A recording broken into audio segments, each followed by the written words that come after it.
It is not President Ferdinand R. Marcos Jr. in a video circulating online of a man allegedly using illegal drugs. This is the result of the digital forensics analysis by the NBI on the video compared to authentic photos of the president.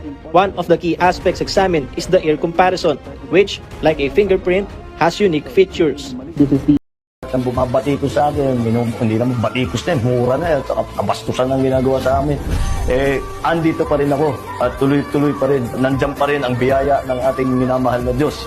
At kahit papano, nararamdaman ko that I am still blessed, that I am still lucky. I thank the Lord, I thank all of our supporters, I thank everyone, because this is beyond what I deserve.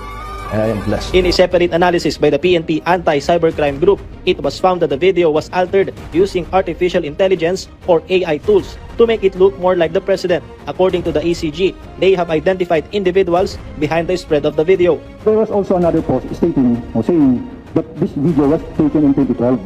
So what we did is we also gathered photos of the president in 2012 and then we again compare at ganun din ang result, very different.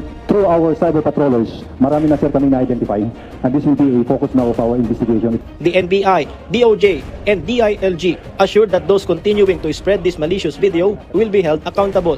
The video was first shown at a gathering of the group Maisug in America. Gawa ito ng mga disgruntled na tao na ang nakakainis ay minamaliit ang intelihensya ng ating kababayan. Akala nila napakaliit ng utak nating mga Pilipino. what if sa inyo mangyari ito? What if babuyin kayo na ganito?